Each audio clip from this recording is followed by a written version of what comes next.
As I've mentioned, this issue isn't new. For 1,300 years, no one spoke against it.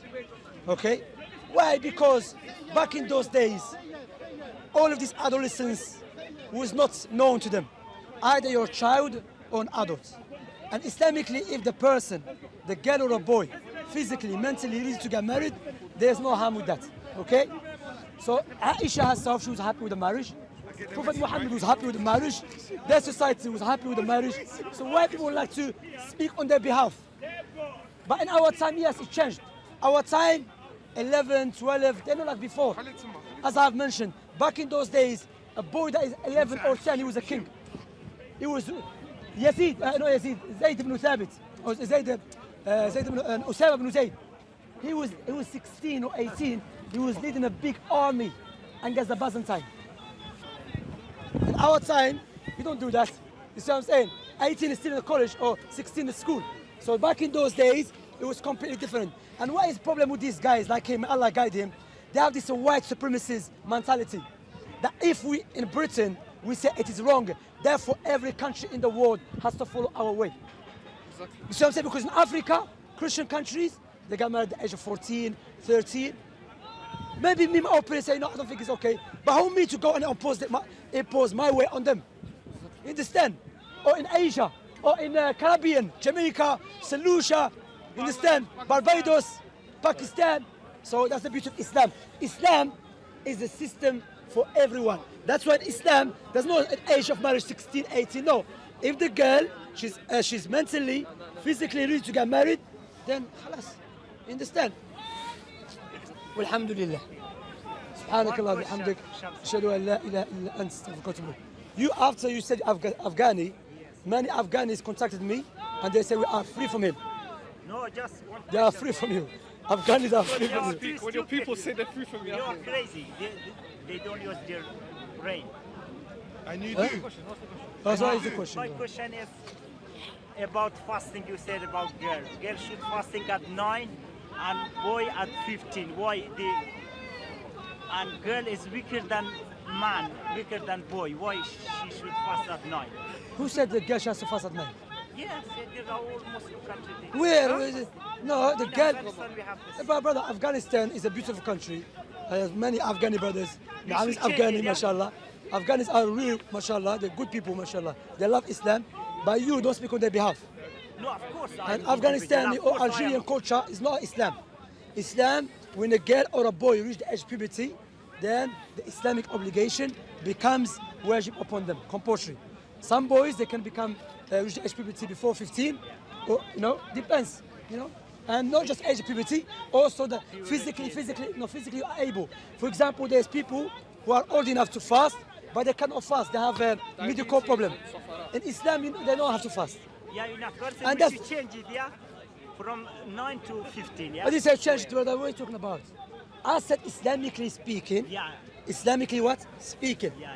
When a person reaches age of puberty, that's when the Islamic obligation becomes wajib upon the person. But sometimes there is more than that. Not just reach age of puberty, khalas. For example, there's people who are old enough in their late 20s or late 30s, but physically they cannot get married and they cannot fast. Yeah. Okay, they cannot fast. Islamically, they don't have to fast. They don't have to fast. And this is the beauty of Islam. Islam, it teaches you Islam came with mercy, not to make it harder upon the people. If you are sick, you don't have to fast. So you make it up. If you are traveling, you don't have to fast. Yeah. So you can make it up after. Understand?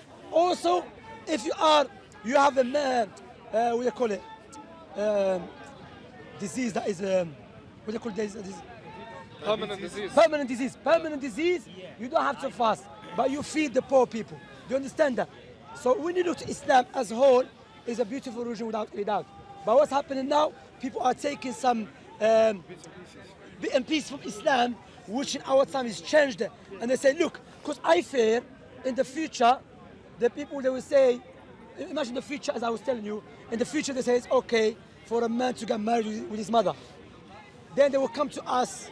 They say, Islam is wrong because Islam tell you you're not allowed to get married to your mother. Then we see some Muslim try to justify it by saying, no, there is in the Quran something like that. No, we don't change because people are changing. No. Yes, we change, make planes, make helicopters, no problem. But we don't change about some clear-cut issues. You understand? That's why the beauty of Islam, we have objective yardstick, objective criteria. Understand? So when a person might say, what about Prophet Muhammad when he got married to Aisha? Prophet Muhammad when he got married to Aisha, he never told us everyone has to do it. That was that time. Even maybe our time, some people do it. I don't know what countries. Understand? My point is, if you're going to harm a girl, then it's haram. If the girl physically, mentally ready to get married, then there's no problem with that. As for this age, 18, 20, this age is not universally agreed upon. As I've mentioned previously, some countries different. But us, because you grew up in this country, or you're born in this country, then you've been affected by the culture of the country. But you cannot use the British culture as a criteria for the whole world. Likewise, you cannot use Western liberalism as a criteria for the whole world. You understand? How that is it clear? Because people try to say, are you justifying pedophilia? Pedophilia is forbidden in Islam. It's haram in Islam. But again, what is pedophilia? Now, if you tell me pedophilia is 16, I tell you, who are you to define? If she's 16, she's a woman, khalas. In some countries, maybe a new country, fair enough. A new country, okay. But don't try to impose your way. Harming children or harming anyone sexually, physically, mentally is forbidden in Islam. Let me repeat it again. Make it clearer. In Islam, harming people sexually, physically, mentally, psychologically is forbidden. The Messenger of Allah said, لا ضرر ولا ضرار. Do not harm yourself and do not harm the others. I will finish with this because some people try to twist my speech by saying you justifying pedophilia. That is incorrect. Okay, rather those gun groomers, those who are grooming children or girls up north in Islam, they have severe punishments. You with me? I want to tell you one thing. You said many Afghan people, they message me, I am free from them, yeah? Free from me, yeah? Yeah. I am individual, I am free from those religious Afghani who talk nonsense, they don't know about nothing. Yeah, I am not representing all Afghani people, you know, I am individual because I talk only about myself. Yeah, but you know, it's not a joke. Not about representing all Shia, You know, look. Afghani, Look. What I noticed. No, my family, they believe in hear me Quran, out. they have no doubt. When you can look. As Abdullah. He's not Christian, Abdullah. Wait, listen to this. Listen to my point. Listen to my point. You have to hear. Look, I have to ask you. Yeah, no problem. But when I answer your questions, you have to accept. Not accept in a way. I'm saying Allah gave us intellect and natural inclination, okay, and other senses, yeah, in order for us to utilize them. That's why in the Quran, Allah said about those who did not use their intellect or their senses correctly. Allah said they are blind. What does it mean? What does it mean they are blind? No, they cannot see. They see, but they don't see the truth, or they turn away from the truth. So Allah called them as like a blind person. You understand? So what I will say to you, Islam makes sense. However, However, some people when they come to this country or they go to America, they get affected. Understand? Of course, we have to be just. In this country, when it comes to what they call it, technology, they are way above many nations, without any doubt. Understand? That's how it is. Understand? But we are proud of our religion, and alhamdulillah, you are in Britain, because in Britain you are allowed to be Muslim. You are allowed to practice your religion. You understand? You don't have to change your religion to give you passport. They can give you passport even if you are a Muslim. You understand? And I have mentioned this many times. The best country in Europe for the Muslims in Europe, Britain. Wallahi, France and other countries, it's very hard for the Muslims.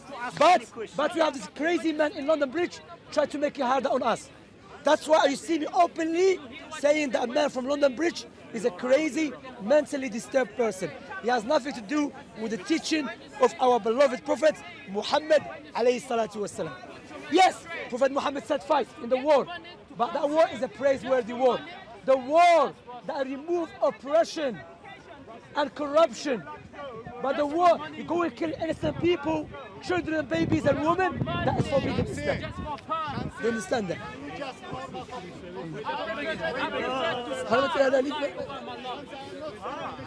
So do you understand that?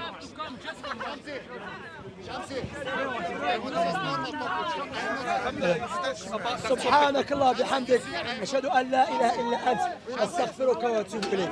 بارك الله فيك.